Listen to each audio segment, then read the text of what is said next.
નમસ્કાર, હું છું હિના અને આપ જોઈ રહ્યા છો આપણું ગુજરાત. સમાચારની વિસ્તારથી વાત કરીએ તો હેમંત ચંદ્રાચાર્ય ઉત્તર ગુજરાત યુનિવર્સિટી પાટણના કેમ્પસમાં આવેલી આદિજાતિ કુમાર છાત્રાલયમાં ભોજનમાં દેડકો નીકળવા સહિતના પ્રશ્ને આજે કુમાર છાત્રાલયમાં રહેતા વિદ્યાર્થીઓ અને એનએસયુઆઈના કાર્યકરો પાલનપુર આદિજાતિ કમિશનર કચેરીએ પહોંચ્યા હતા, જ્યાં કચેરીનો ઘેરાવ કરી તાળાબંધી કરવાનો પ્રયાસ કરવા જતા પોલીસ સાથે સંઘર્ષ થતા મામલો બિચક્યો હતો, જેથી પોલીસે વિદ્યાર્થીઓના ટોળાને વિખેરવા હળવો લાઠીચાર્જ કર્યો હતો તેમજ 30થી વધુ વિદ્યાર્થીઓની અટકાયત કરી હતી.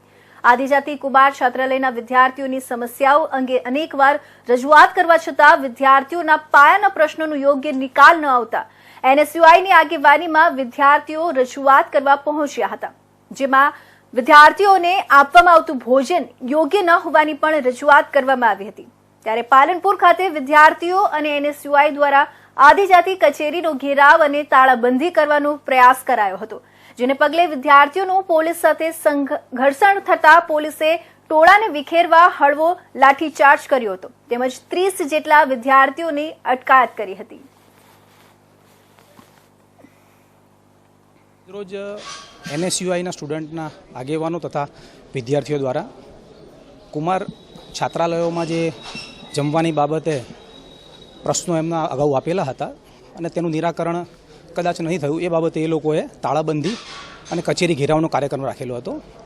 આજરોજ એ લોકોને અહીંયા રોકવામાં આવેલા હતા પોલીસ દ્વારા અને એમને સમજ કરવામાં આવી હતી કે તમારી જે રજૂઆત છે તમે યોગ્ય રીતે કરો, પરંતુ સ્ટુડન્ટ્સ પોતાની રજૂઆત કરવાના બદલે કચેરીની તાળાબંધી તથા ઘેરાવ કરવા માંડેલા અને પોલીસ સાથે થોડું ઘર્ષણ થયું, જેથી અમોએ કાયદો વ્યવસ્થાની પરિસ્થિતિ ન બગડે તે માટે તે લોકોને વિખેરી નાખેલ છે અને આશરે 25-30 જેટલા સ્ટુડન્ટોને ડિટેન કરી અને પોલીસ સ્ટેશન લઈ ગયેલ છે. તો આ તરફ આંકલાવના ખડોલ ઉમેટા મહીસાગર નદીમાં પાણીની આવક વધતા 11 લોકો અને 500થી વધુ પશુઓ ભટ્ટામાં ફસાયા.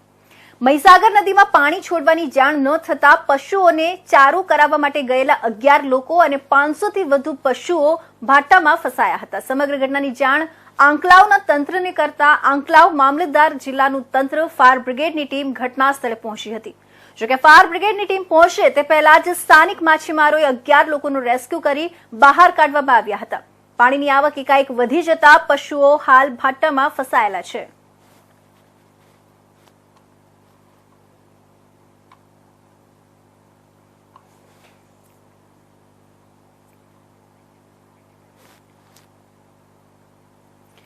તો આ તરફ સાસણગીર અભયારણ્ય અને દેવળિયા સફારી પાર્કની મુલાકાત માટે રાજ્ય સરકારના વન વિભાગ દ્વારા સરકારી વેબસાઇટ બનાવવામાં આવી છે. તેના બદલે ભડતાજ નામે કોઈ વેબસાઇટ ચાલતી હોવાની ફરિયાદ બાદ જાગેલા વન વિભાગે આવી બોગસ વેબસાઇટ ચાલતી હોય તો તેની સામે કાર્યવાહી કરવા એટીએસ અને સાયબર સેલના વડાને લેખિત રજૂઆત કરવામાં આવી છે. જૂનાગઢ વન્ય પ્રાણી વર્તુળ જૂનાગઢના સીસીએફ ડોક્ટર આરાધના શાહુએ આ અંગે જણાવ્યું હતું કે આગામી તારીખ 16 ઓક્ટોબરથી ગીર સાસણ અભયારણ્ય પ્રવાસીઓ માટે ખુલ્લું મૂકવામાં આવશે, જ્યારે દેવળિયા પાર્ક ચાલુ જ હોય છે. આ બંને પ્રવાસન સ્થળની મુલાકાત લેવા ઈચ્છતા પ્રવાસીઓને બુકિંગ માટે સરકારી વેબસાઇટ ઉપર બુકિંગ કરાવવું જોઈએ. અન્ય વેબસાઇટ ચાલતી હોય તો તે ગેરકાયદેસર છે અને તેની સામે કાર્યવાહી કરવામાં આવી રહી છે. वेबसाइट के बारे में अलग अलग अभी सोशल मीडिया में भी आ रहा है, क्या है सच्ची बात, क्या कहेंगे?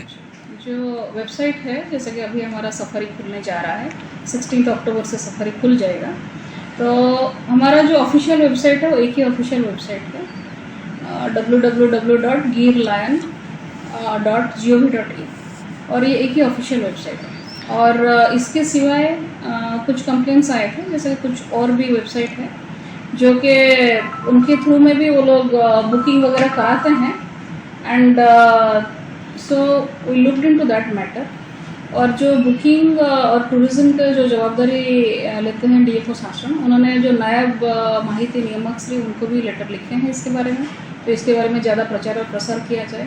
और यहाँ से हमने एक गुजराती और एक हिंदी और एक इंग्लिश का छोटा डॉक्यूमेंट्री भी बनाए हैं, उसको भी हम वेबसाइट में और सोशल मीडिया में उसको शेयर कर रहे हैं, सो दैट ज़्यादा से ज़्यादा लोगों को इसके बारे में पता चले. और ये ऑफिशियल वेबसाइट जो है उसमें आप जैसे ही उसमें बुकिंग करते हैं वैसे ही आपके जो रजिस्टर्ड मोबाइल है उसमें OTP आता है और उसके बाद उसमें एक मैसेज भी आता है कि आप ऑफिशियल वेबसाइट में बुकिंग किए हैं। तो आपको भी पता चल जाता है कि this is the only official website जिसमें आप बुकिंग कर सकते हैं।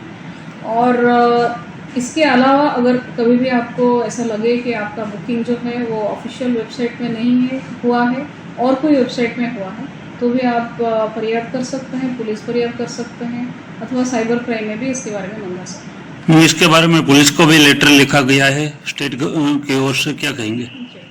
इसमें जो है ये वाले इशू जो है ये कुछ समय से हमारे जैसे ध्यान में था, तो यहाँ पे हमारे एक मंथली मॉनिटरिंग कमेटी का भी है जो कि राज्य सरकार का GRC फॉर्मेशन हुआ है और वो जो मंथली मॉनिटरिंग कमेटी है उसमें IG श्री जो जूनागढ़ रेंज है वो भी अध्यक्ष स्थान में रहते हैं और उसका मीटिंग हमारा रेगुलरली होता है। और लास्ट मीटिंग जो हुआ था उस मीटिंग में भी हमने इसके बारे में चर्चा किया था और इसके बारे में पुलिस और जैसे मैंने आपको बताया इन्फॉर्मेशन अधिकारी जो है उनको हम जानकारी दिए। मैडम, जो कंप्लेंट्स मिले हैं वो किस प्रकार की है?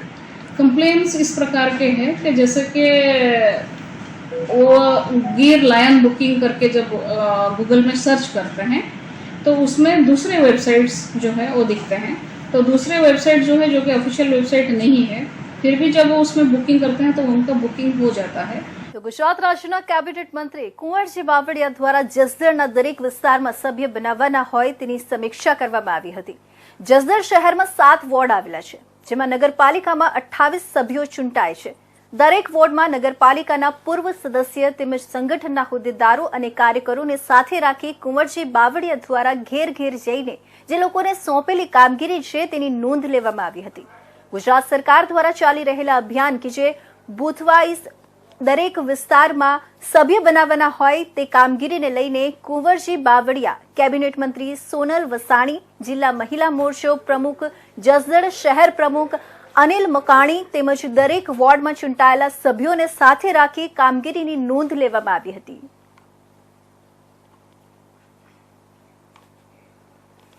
જસદણ 72 વિધાનસભા મત વિસ્તારમાં જસદણ શહેરમાં आज सौ कार्यकरों उपस्थिति में दीनदयाल उपाध्याय जी जन्म जयंती, स्वच्छता ही सेवा अने सौ कार्यकरों ने साथे राखीने दरेक वोर्ड वाइज और बूथ वाइज सदस्यता नोंधणी सभ्य नोंधणी एक कार्यक्रम भागरूपे दरेक वोर्ड में जईने सौ कार्यकरों ने साथे जोड़ीने संगठनना प्रमुख टीम अने पूर्व सदस्यों सहितना सौ આગેવાનોની ઉપસ્થિતિમાં સભ્ય નોંધણીની ઝુંબેશના ભાગરૂપે દરેક વોર્ડમાં મુલાકાતે અને સભ્ય નોંધણી એમાં જોડાય, આ અભિયાનમાં જોડાય એના ભાગરૂપે દરેક વોર્ડમાં અમારો આજનો આ કાર્યક્રમ દિવસભર ચાલુ રહેશે। તો રાજકોટના અંબિકા ટાઉન ખાતે દેશી દારૂની વેચાણ કરતા મકાનને ડિમોલિશનની પ્રક્રિયા હાથ ધરવામાં આવી હતી। થોડા સમય પહેલા જ આ જ મકાનમાં દેશી દારૂનું વેચાણ થતું હોવાથી અંબિકા ટાઉનશીપના રહેવાસીઓ દ્વારા કરવામાં આવી હતી જનતા રેડ બાદ રાજકોટ મહાનગરપાલિકાના સ્ટેન્ડિંગ ચેરમેન જયમીન ઠાકર દ્વારા કરવામાં આવી હતી સ્થળ તપાસ અને મકાનને તોડી પાડવાની સ્ટેન્ડિંગ ચેરમેન રહેવાસીઓને બાંહેધરી આપી હતી। ત્યારે આજરોજ વહેલી સવારે રાજકોટ મહાનગરપાલિકાના અધિકારી ડિમોલિશન કરવા પહોંચ્યા હતા ત્યારે ડિમોલિશન થાય તે પહેલા જ દલિત સમાજના આગેવાનો માવજી સાખિયા, દલિત નેતા સિદ્ધાર્થ પરમાર ડિમોલિશન સ્થળે પહોંચી ગયા હતા અને મહાનગરપાલિકાના અધિકારીઓ સામે વિરોધ કરી ડિમોલિશન રોકવાનો પ્રયાસ કર્યો હતો। ત્યારે હાલ અત્યારે રાજકોટના ઉચ્ચ અધિકારીઓ, વિજિલન્સ સ્ટાફ, સ્થાનિક પોલીસ કાફલો ઘટના સ્થળે પહોંચી ડિમોલિશન શરૂ કરવાની કામગીરી શરૂ કરવામાં આવી હતી। કરી અને બિલ્ડરોને જમીનો આપી દેવાનું એક બહુ મોટું ષડયંત્ર રાજકોટ મહાનગરપાલિકાના અમુક પદાધિકારીઓ દ્વારા ચાલી રહ્યું છે। હું માનું છું કે માની લો કે આ ટીપીનો રોડ નીકળતો હોય તો તમે ખાલી કરાવો, તો એને સામે જમીન આપો। તમે એવા કેટલાય મફતના લોકોને જમીન આપી છે જેને કાંઈ લેવા દેવા નથી, સંસ્થાઓના નામે જમીનો આપી છે। તમે ગુણુભાઈ ડેલાવાળાના આખું તમે કેટલી બિલ્ડિંગો આપી દીધી કોર્પોરેશનને, હું એનો વિરોધ નથી કરતો, પણ તમે જો એ લોકોને આપી શકતા હો તો ગરીબ માણસોને શું કામ નહીં? હમણાં વાત ઉપડી દારૂ વેચવાની, હું સહમત છું કે દારૂ વેચવાવાળાને પોલીસે પકડવા જ જોઈએ, પણ હપ્તા કોણ લે છે આપણે જાણીશું। અમે ભેગા આવશું રેડ પાડવા, અને કોઈ પણ દારૂ વેચવાવાળાને જો કોઈ પણ છાવરશે તો એની સામે ધરણા કરવાની તૈયારી મારી. પણ એ ઓઠા હેઠળ તમે ગરીબ માણસોના મકાન ખાલી કરાવો એ ન ચાલે.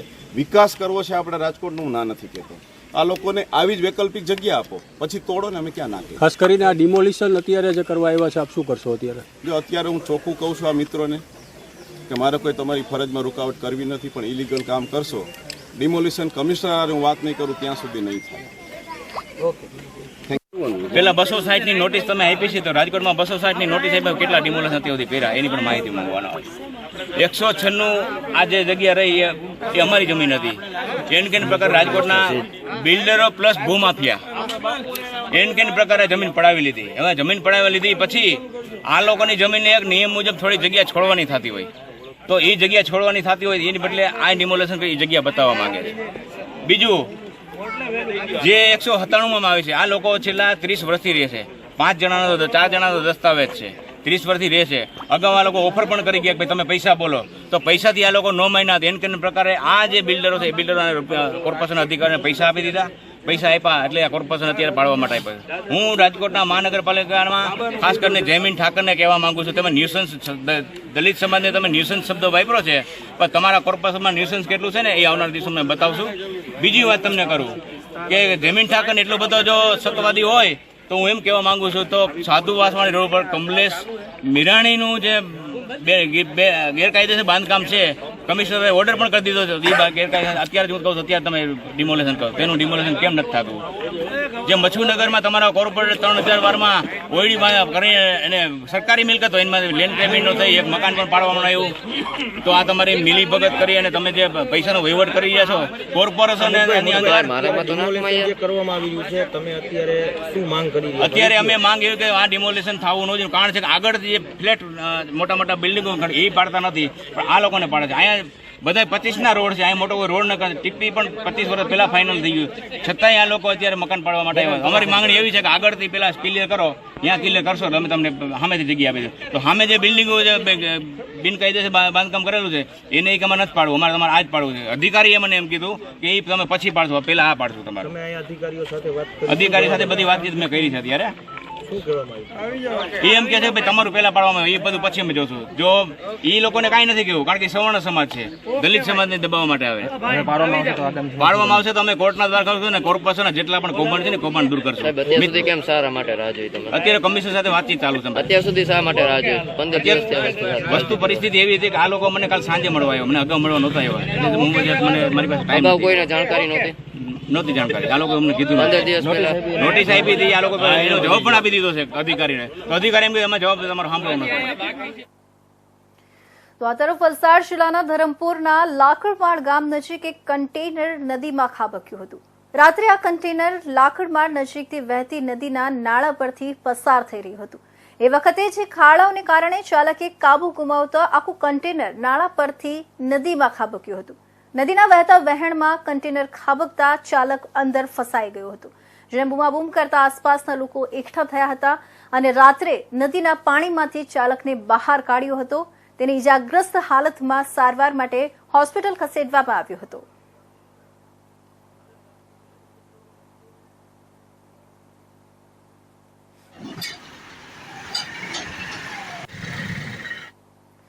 તો વાત કરીએ સુરેન્દ્રનગરની. સુરેન્દ્રનગર જિલ્લાના અંતરિયાળ ગામમાં પ્રાથમિક સુવિધાઓનો સતત અભાવ જોવા મળતો હોય છે.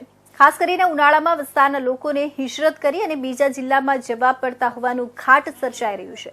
ત્યારે સુરેન્દ્રનગર જિલ્લાના ચોટીલા તાલુકાના અંતરિયાળ ગામ એટલે કે નાનીયાળી.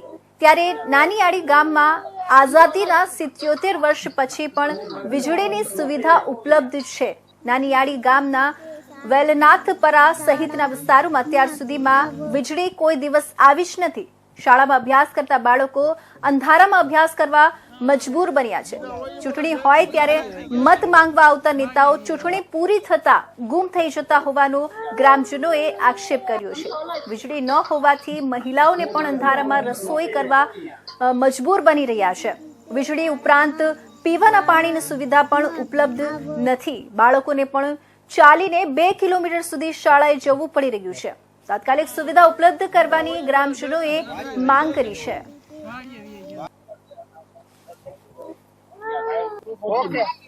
હું જયંતિભાઈ ભરાલિયા. અત્યારે હાલ અમે ઊભા છીએ ચોટીલા તાલુકાનું નાનિયાણી ગામ છે. તો અહીંયા એક પરુ જે છે વેલનાથ પરુ કહેવાય છે.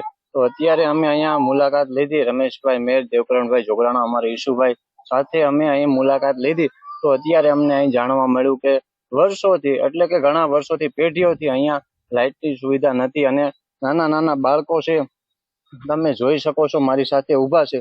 તો આ બાળકોને અહીંયાથી 2 કિલોમીટર દૂર ભણવા માટે જાય છે. તો એને રસ્તો નથી, વાહનની કોઈ સુવિધા નથી, હાલીને જવું પડે છે, હાલીને આવવું પડે છે. અને સાંજે હોમવર્ક કરવા માટે એને ઘણી બધી તકલીફ પડે છે, દીવાથી વ્યસન કરતા હોય છે, આવી બધી પરિસ્થિતિ હોય છે. તો તાત્કાલિક ધોરણે આવડા લોકોની સમસ્યા દૂર થાય એવી સૌની માંગણી છે.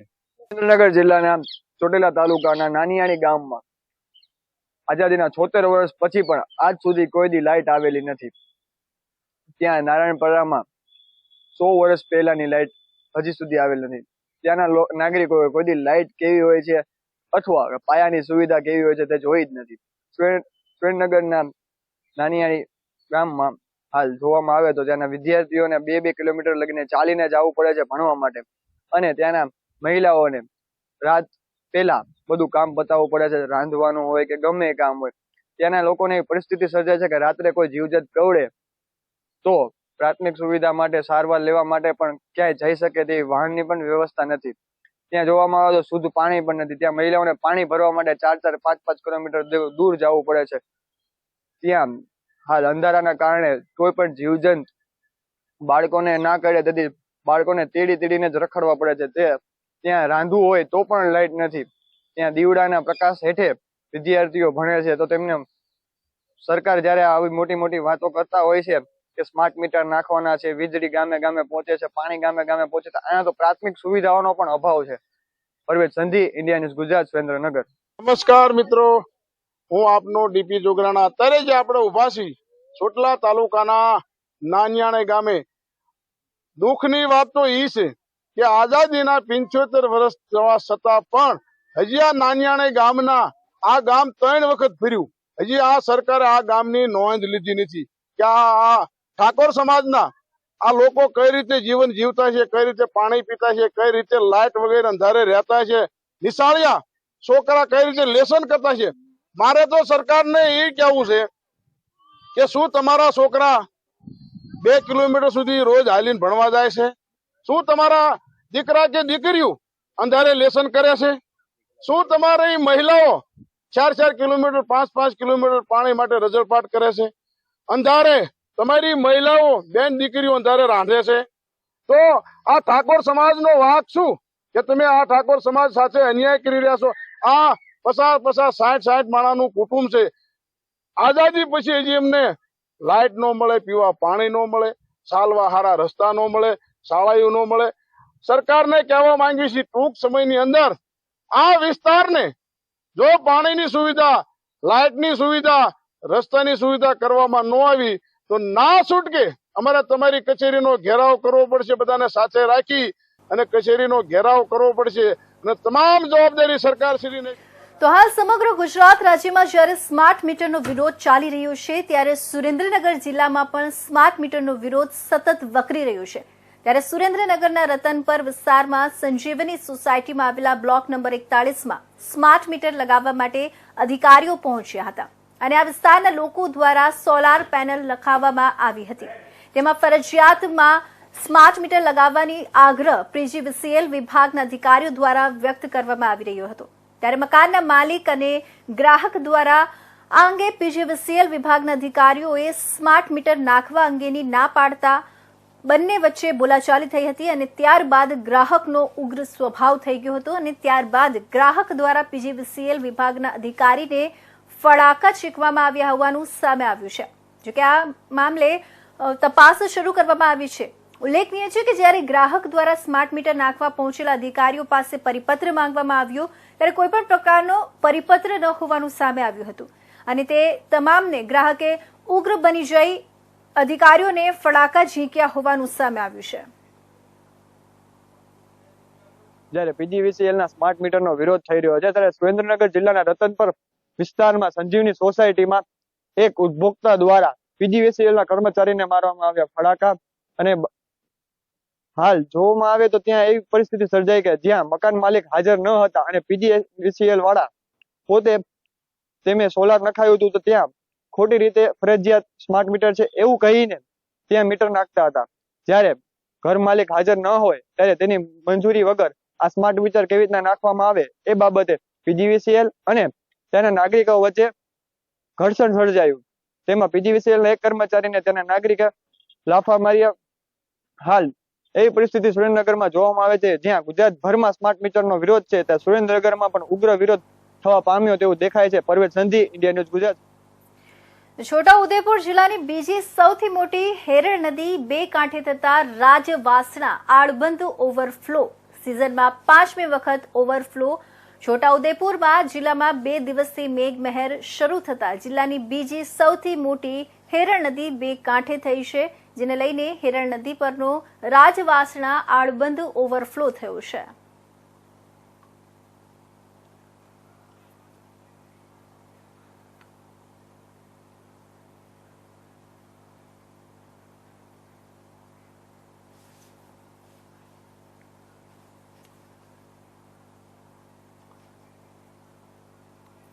તો કચ્છમાં ચાલુ વર્ષે 183% પણ વધારે વરસાદ નોંધાયો છે. ત્યારે દર વખતની જેમ આ વર્ષે પણ અનેક સ્થળોએ નીચાણવાળા વિસ્તારમાં પાણી ભરાવાની સમસ્યાઓ સર્જાઈ રહી છે, જેમાં ભુજના મોટા પીર જતા રોડ પર જે રેલવે અંડરબ્રિજ આવેલું છે તેમાં વરસાદનું પાણી મોટી માત્રામાં એકત્રિત થતા ત્યાંના રહેવાસીઓ અને ત્યાં આવેલા શાળાના વિદ્યાર્થીઓને હાલાકી ભોગવવી પડે છે, જેના સંદર્ભમાં આજે વાલીઓ અને શાળાના ટ્રસ્ટીઓ તેમજ શિક્ષકોએ અંડરબ્રિજ પાસે એકઠા થયા હતા.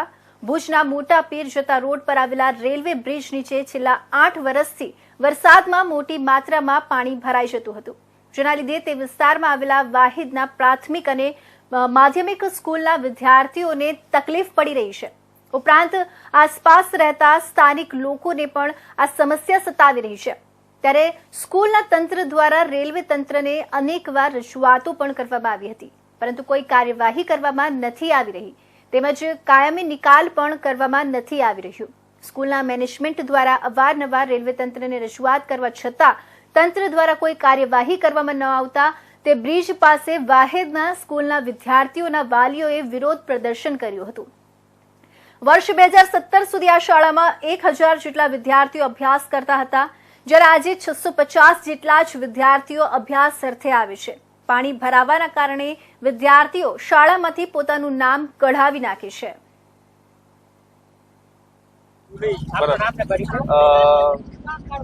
અમે 2003 થી આ સ્કૂલ ચલાવી રહ્યા છીએ, અહીંયા વાહિદરા સ્કૂલ.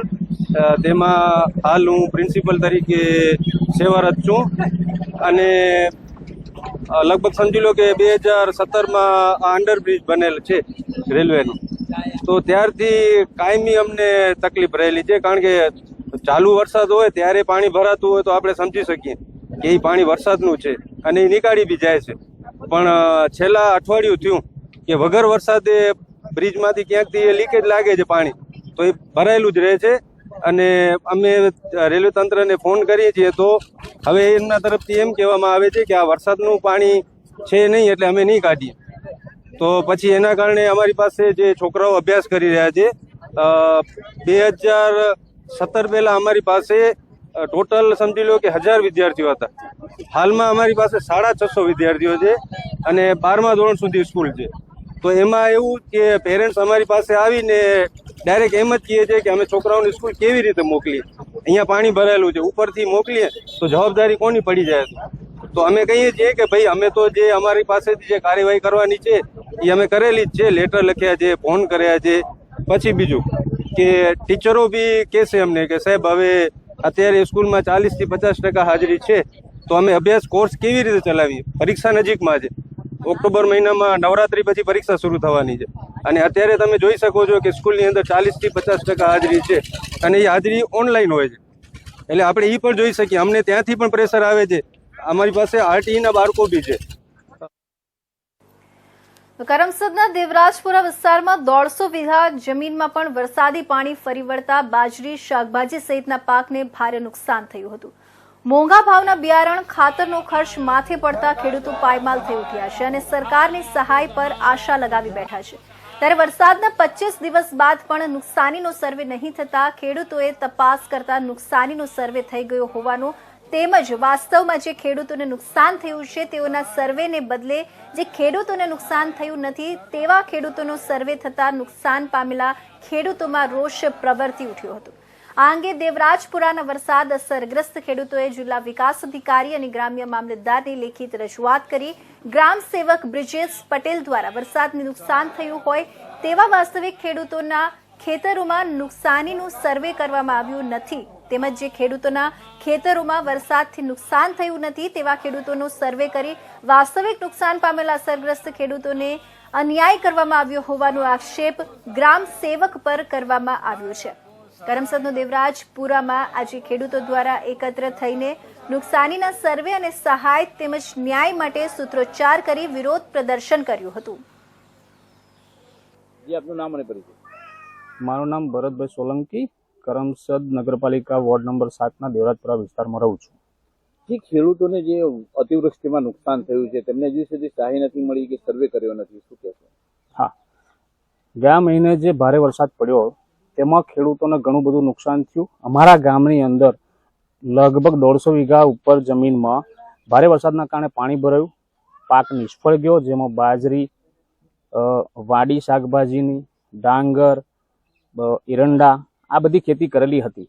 મોસ્ટલી બાજરીના ખેતરોમાં પાણી ભરાયું, પાણી પછી ઓસરી ગયા પણ બાજરી ફેલ થઈ ગઈ, શાકભાજીની વાડીઓ પડી ગઈ, કોવાઈ ગયું બધું, એટલે નુકસાન ઘણું બધું થયું। ત્યારબાદ સરકાર દ્વારા જાહેર કર્યું કે ભાઈ ખેડૂતોને સહાય આપવાની છે, એનો સર્વે કરવાનો છે। ગ્રામ સેવક દ્વારા કાર્યવાહી કરવામાં આવી, પણ અમારા ગામની અંદર જે અમારા ગ્રામ સેવક છે બ્રિજેશભાઈ પટેલ, એઓએ ગામના સિલેક્ટેડ લોકો એટલે કે એમના ફાવતા લોકોને ત્યાં સર્વે કર્યો કે જેમના ત્યાં કોઈ નુકસાની જ નહોતી અને ખરેખર જે ખેડૂતોને નુકસાન ગયું છે, પાક નિષ્ફળ ગયો છે, એવા ખેડૂતો બાકાત રહી ગયા, વંચિત રહી ગયા અને એના કારણે જ પછી બધા ભેગા થઈ અને એની ચર્ચા કરી અને રજૂઆત આગળ કરવા માટે ગ્રામ્ય મામલતદાર શ્રી અને ડીડીઓ સાહેબ શ્રીને જિલ્લા પંચાયતમાં તો આ હતા ત્યાર સુધીના મહત્વના સમાચાર। નવા સમાચાર સાથે ફરી મળીશું, ત્યાં સુધી જોતા રહેજો ઇન્ડિયા ન્યૂઝ ગુજરાત।